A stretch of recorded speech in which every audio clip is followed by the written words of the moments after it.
Alright, and I'm back, baby. So, on account of having been super busy with work stuff and preparing for my first semester of college, I have been forced to take a break from YouTube. And of course, it would be during my break that this happens. Cool graphic. Oh god! Metroid Dread 4 Beyond? Yeah, no, show me more, please. Please show me more. And I've been too damn busy to say anything about it. This sucks. Worst timing ever. We got the best direct ever since, not even since E3 2017. This dethroned E3 2017, I think. Partially because it actually had Metroid Prime 4 instead of just giving us false hope for Metroid Prime 4 for 7 years. And I had a god-awful experience viewing it. I had to leave partway through and then come back. I had a terrible cough while watching. I glimpsed the thumbnail for Echoes of Wisdom while trying to enter the full screen of the Direct. And I accidentally started at the wrong point in the Direct twice, which ended up spoiling me for both Mario & Luigi and Prime 4, because of course it did. I only got like a very brief glimpse of Prime 4, so all I saw was the Morph Ball, so I didn't know if it was Prime 4 like 2 or 3 remastered. But like, I would have preferred to not know if it was there at all. And then I had to watch the rest of the internet react to Prime 4 without a single problem plaguing them, and then they were all able to make these videos about the Direct that they wanted. And I'm just sitting here like, why? I am so jealous. Why did after 7 years, why did the final reveal show up at the worst possible time in my life? God hates me. God hates me. I mean, to be fair, I hate him too, but like, come on. But enough of me ranting about being busy, because now so much time has passed that I have nothing to contribute to the conversation. So instead, I would like to talk about another Metroid game that is in development. Hopefully, I don't actually know. And that is Metroid 6.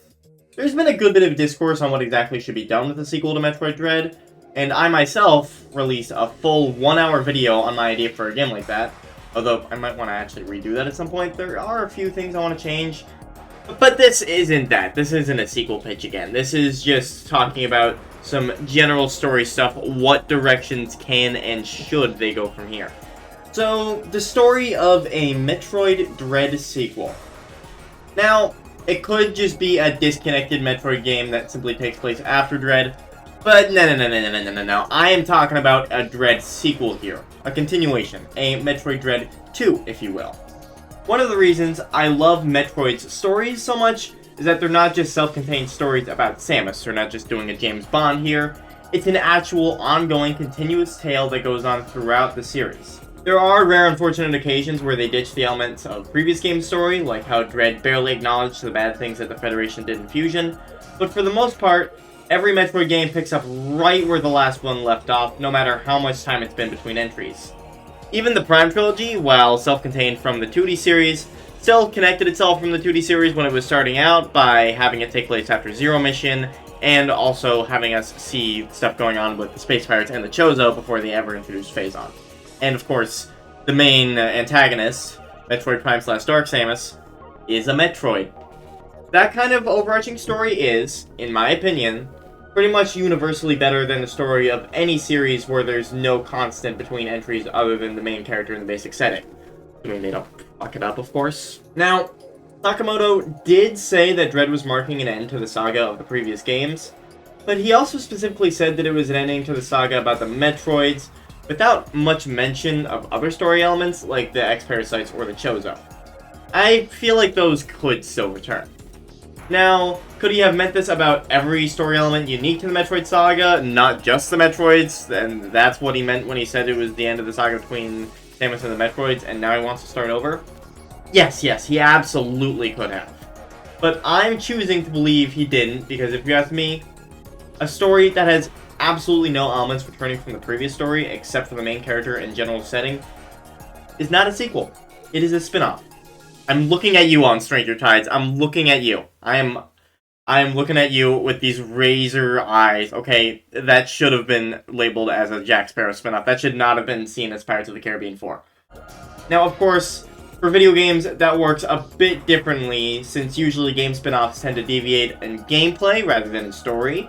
Otherwise, Majora's Mask would technically be a spin-off, and Metroid Prime Pinball would not. But I still hate it when they do that.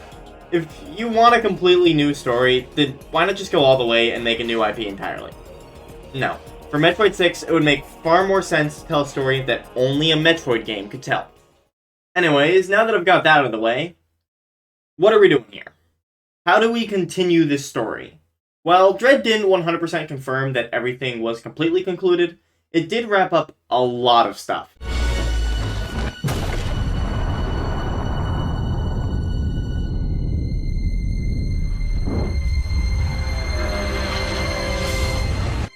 Including most of the new things that it introduced. Now, the driving forces from Dread can absolutely come back. I can think of many ways they could return without causing many issues, but there are a lot of things that can go wrong when doing so. The last thing we want is to pull a somehow Palpatine returns with Beak. When I say I want an overarching story, I mean more akin to something like the Prime Trilogy or, I don't know, the Star Wars Skywalker saga. I don't want a Batman situation where it's just a repeating cycle of the villain getting locked up and breaking free over and over and over and over again. So to avoid doing that, we'll need to avoid 3 things when bringing back these villains for another round. We can't undermine what was accomplished and lost in Dread's story and ending by bringing back these villains. We can't let them have a derivative role in the narrative that's essentially the same as last time, with little changes to their actions, character, or goals. And we can't bring them back without a completely believable and reasonable explanation on how they returned. So, should be easy enough. So how do we do this? How do we continue Dread's story onward from where it left off without undermining Dread, repeating Dread, making a game that has almost absolutely nothing to do with Dread, or coming up with a complete and utter bullshit to make continuing the story off of Dread possible? Well, first off, let's start with the Parasites. Now, if these guys were to come back, I think we all know how. There's already a built-in tease for their return in Dread, albeit a subtle one, and it comes in the form of these 2 guys. I think we've all heard about the missing ships in Hanubia by now. When you walk through Hanubia the first time, there's a bunch of ships floating in the background, but when you go through that area again while escaping the planet, those ships have vanished. Now, it is entirely possible that the reason they got rid of these ships is so that Samus would have to escape on her own ship instead of being able to escape on these. But on this, at the same time, then why even have these ships be back there in the first place? But it's also very possible that these ships were flown away by Parasites. We don't know if it was an intentional detail or not, but I'm choosing to believe that either it was intentional, or it wasn't intentional, but the devs noticed everyone talking about them and decided, screw it, easy way to bring back the X, and ended up using the Hanubia ships anyway. So we've already got a perfectly believable explanation for the X's return here. Then in terms of undermining Dread's ending, I don't really think that the X returning would really even risk doing that. For one, of course, because Dread might have kind of teased it, but the main reason why it won't undermine Dread is because the X's defeat and ultimate destruction wasn't really even the ultimate goal or accomplishment of Dread's ending. ZDR's destruction was just a happy coincidence that happened since Beak just so happened to conveniently have the planet rigged to blow if he died as a failsafe. Or the crash of Idarash caused the explosion, but I refuse to believe that, because even if Idarash was big enough to destroy the planet by crashing into it, the way the explosion happened, if it was resulting from the crash, it's not how physics works. That is not how physics works at all.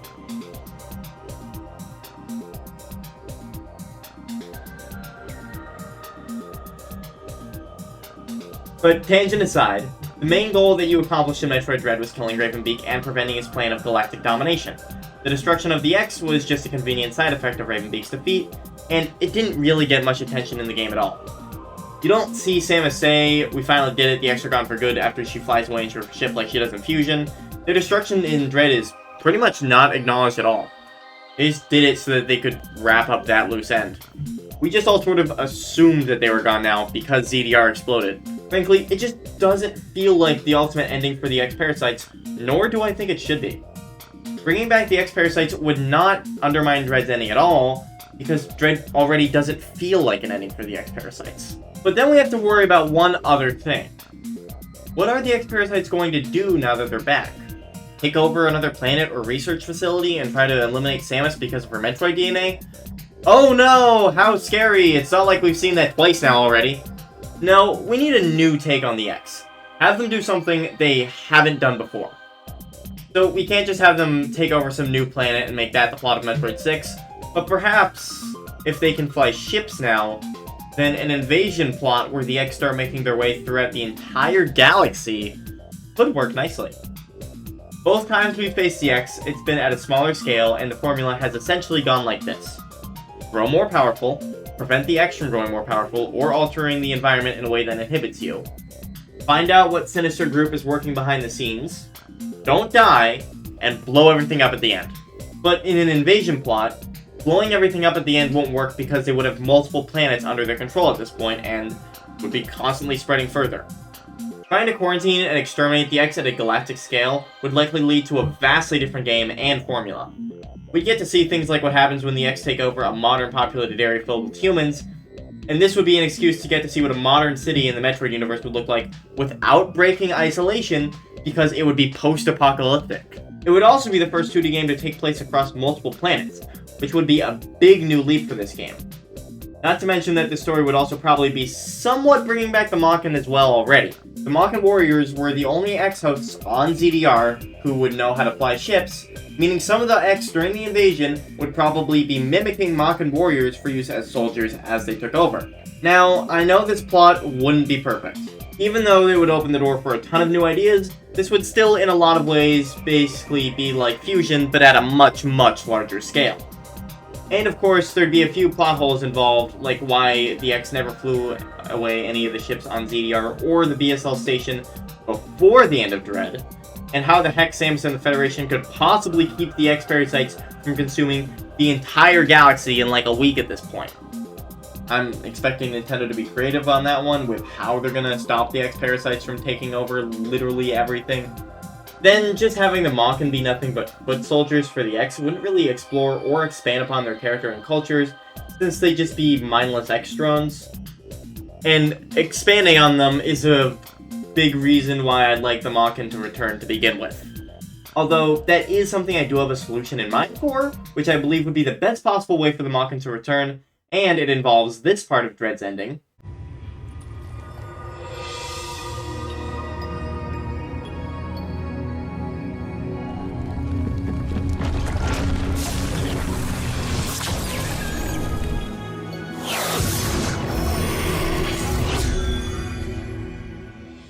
But we'll get to that at the end. For now, what about some other loose threads left even before Dread? That's right, we're talking about the Federation. In Metroid Fusion, it's revealed that the Federation has been doing some pretty sketchy stuff behind the scenes. They wanted to try and capture the X, weaponize the SAX, and they were cloning Metroids.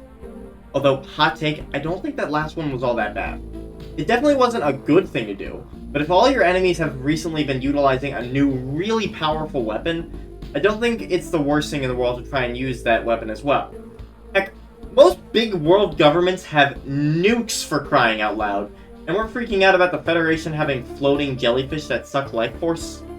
Regardless, since Samus committed treason at the end of Fusion, everyone figured the Federation would be villains in Metroid 5, and that it would be focused on Samus either being a fugitive on the run, or trying to single-handedly overthrow the government. As someone who was like 13, 14 during the time leading up to Dread's reveal, I was pining for the latter option before it did get revealed. But then, in Dread, Samus and the Federation were just working together again. I mean, it was clear that everything wasn't just honky-dory. It was explicitly stated that Samus was being underpaid for this mission, and the Federation also decided to send some robots to the planet before eventually giving in and hiring Samus because, of course, they didn't trust her, so they sent the robots first. Oh, and by the way, these robots were programmed for DNA extraction, mind you. As we see when they try and extract Metroid DNA from Samus, okay? That is what the ME are built for. That's what this needle thing is. Meaning, when the Federation heard the X were still alive, the first thing they did was send robots built for extracting DNA samples when they've been seen trying to weaponize the X before this, and it's a universe where cloning is a major focus. Yeah, the Federation is still incredibly sketchy, and they were clearly trying to weaponize the X in Dread, and a game focused on fighting their darker side would make a lot of sense. Now, it would be very jarring and make very little sense for Samus and the Federation to go from working together during desperate circumstances in Dread to Samus immediately being on the run again and or trying to overthrow the government again in Metroid 6. Okay, we already moved past that. They'd have to be, like, reintroduced. Samus can't just be a fugitive again. That wouldn't make sense. she just worked for them. Maybe the Federation wants to capture Samus for her Metroid powers, but the Metroid weaponization plot has just been done so many times at this point. Just give it a rest. It's being done again in Prime 4. Just stop at this point, okay? It's too much. Too much. What would make sense would be if Samus ended up uncovering a Federation black site or something similar, where they're engaging in even more sketchy activity. And then that led to Samus and the Federation going at each other's throats again. Maybe this sketchy activity could be X-Parasite related. Like maybe the Federation managed to pick up the Hanubia ships before they got anywhere, and they're now experimenting on the X. We've seen Metroid weaponization a lot, but the closest we've ever seen to someone weaponizing the X is when Ravenbeak deliberately let them out of containment in order to challenge Samus more and unearth their powers.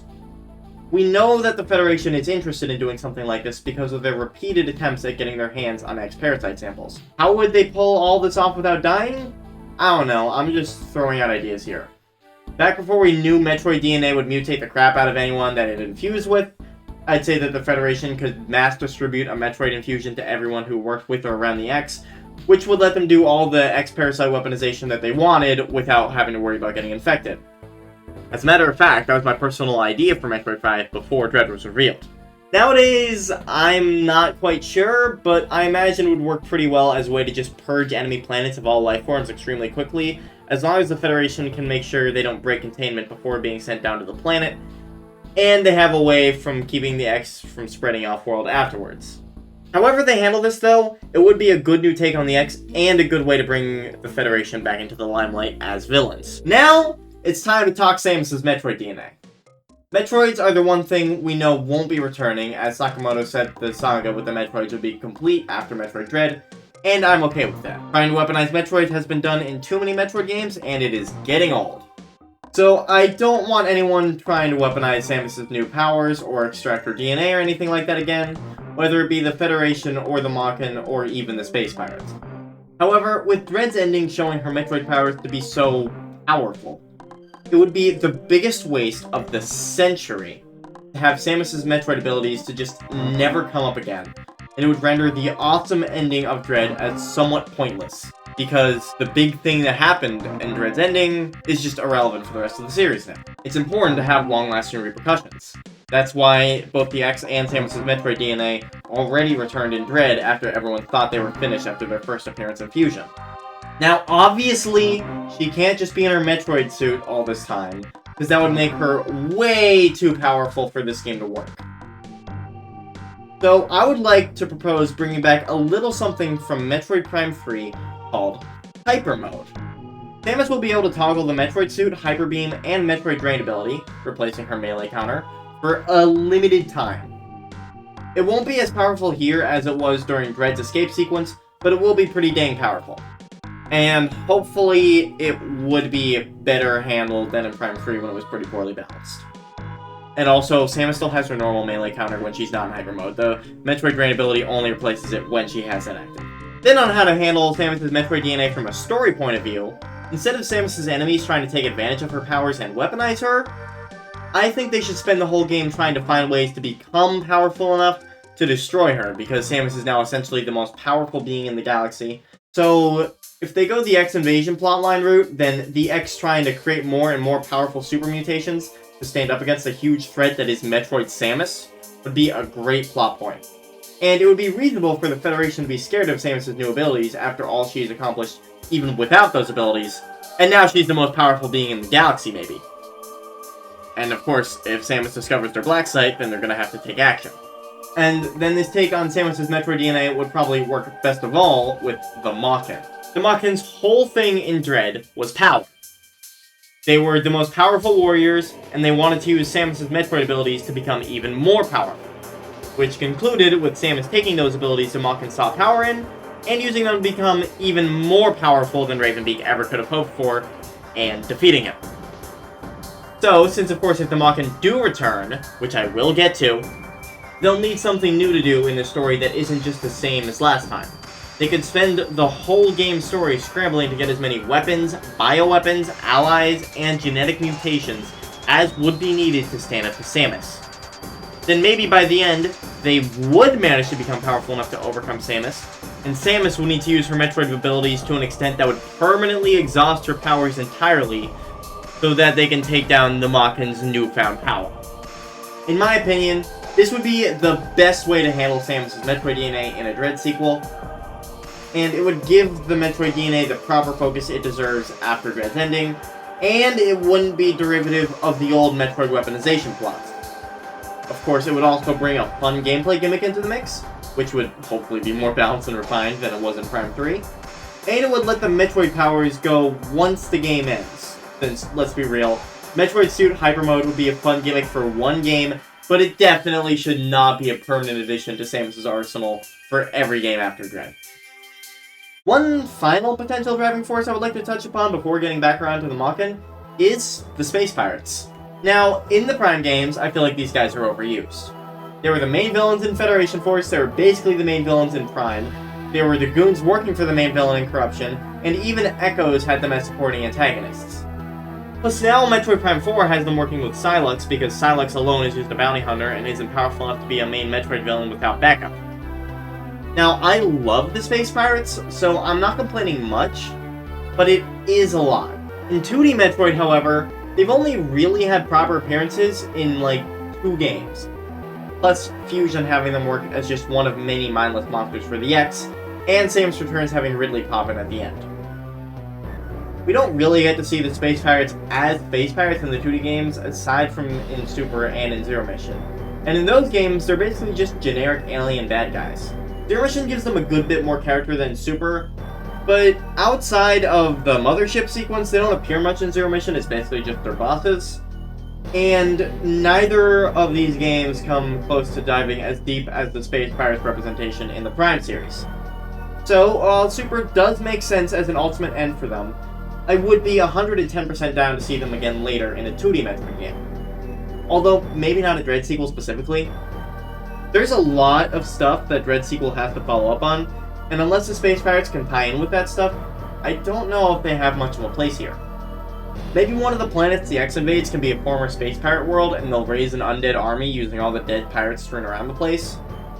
And maybe since the Mawkin have jack shit to their name after ZDR's destruction, aside from their fighting prowess, they'll team up with the remaining Space Pirates so they don't have to work alone, like Sylux seems to be doing in Prime 4. Otherwise, I'd say the Pirates should be saved for Metroid 7 or later. And on the topic of Ridley, yes, I do think he should return with the other Pirates. Not because of nostalgia, or him being a mainstay, or anything like that, but because I feel like most past Metroid games have butchered him by making him feel more like a random monster than an actual character and villain who we've seen is intelligent, leads the Space Pirates in battle, and killed Samus' parents. Even if they have to stretch all logic to have it happen, having Ridley return would be worth it if they actually took advantage of his character for once and did things like make him an integral part of the plot, emphasize his and Samus' relationship as mortal enemies, make him feel like an actual genuine threat, and give him some proper villainous character with actual dialogue. If they just pull like a fusion of Neo Ridley to bring Ridley back for more fan service, then I'm not interested in his return whatsoever. But I'd kill for them to actually utilize his character. But with all that out of the way, we're left with one last element of Dread to speculate on the return of in a sequel, and that is the Mawkin. As we know, orchestrating their return would be exceptionally difficult, as Raven Beak was consumed by an X-Parasite, and that same X-Parasite was obliterated shortly after, and then the planet exploded. However, difficult does not mean impossible, as our main man Adam Malkovich set a precedent in the Metroid universe that it was possible to upload a copy of your brain onto a computer. Since Ravenbeak had enough foresight to rig his X-ridden planet to explode if he were killed, it wouldn't surprise me if he managed to make a computer backup of his mind that's rigged up to a robot body or a clone body in case he dies. And of course, since CDR is rigged to explode if he dies, this digital mind backup would have to be somewhere off-world. But here's the thing. This all sounds great on paper, but there's just too many problems for it to work. For one, what's Ravenbeak going to do once he enters a new body? Just start over on a new planet and try to get Samus' Metroid DNA again? that'd be nothing but a stale rehash of Dread, which we said we wouldn't do. Although, Ravenbeak might not be able to pull any of that off anyways, since he would have lost all his resources in the destruction of ZDR. But even at the space station where his brain backup was located, had another power suit and a small army of Chozo robots, so he'd still have enough forces to try again. Doing all this would still break one of our rules. Don't undermine Dread's ending. Bringing back the Parasites was fine, since they weren't really the focus of Dread's finale anyway, but Ravenbeak was the focus of Dread's finale, and having him just pop in alive and kicking right as the game kicks off would undermine the shit out of Dread. Having him be much weaker and low on resources to the point of basically just being another hunter would be better, but that would still involve Metroid 6 basically telling us, psych, you didn't kill him after all, and I'd feel majorly cheaped out if that was the case. The best way I can think of to bring him back without undermining Dread much would be if Ravenbeak's resurrection was set up throughout the game and he only actually comes back near the end, after you fail to prevent him from doing so. This would mostly be done by some kind of surviving Mawkin successor or one of the Chozo robots. It's entirely possible that Ravenbeak could have had some other Mawkin either off-world at this time, or that a Chozo robot on the planet's surface could have been the one to fly away the Hanubia ships instead of an Parasite. But then there lies a problem. The first problem is that there's no reason this Mawkin servant of Ravenbeak would take so long to get him back if doing so is possible. If they have a copy of his mind downloaded somewhere off-world, then I don't see why it would take them an entire Metroid game's worth of time to upload it somewhere. Sure, I imagine getting a robot or clone body for Ravenbeak would take a bit of time, but what would Samus be doing during all this? We need an entire Metroid game's worth of time for Samus to get involved and explore a planet. That doesn't fit anywhere in here. At this point, it would make more sense to cut out Ravenbeak entirely and just have this game focus on this new Mawkin successor hellbent on continuing the Mawkin's conquest. Of course, we'd have to explain a surviving Mawkin into the universe since Ravenbeak is the last one as far as we know, but that's easily doable. But even then, what would they have this Mawkin successor do exactly? They're just one Chozo, while most Metroid villains had entire armies or species at their disposal. This guy won't have an entire planet's worth of traps, fortresses, bioweapons, robots, and devastatingly hostile species at their disposal like Ravenbeak did. And really, how can one lone mortal renegade stand up against Samus, let alone an entire galaxy?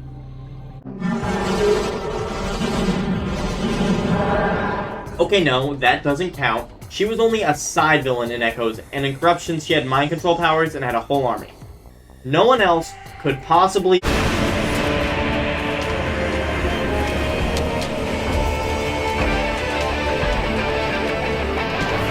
Damn it! Well look, we can't just repeat Prime 4 and have this new Mawkin join with the Space Pirates for strength in numbers. When I said we weren't going to be derivative, I didn't just mean of Dread. We can't just have this guy do what Silex is doing.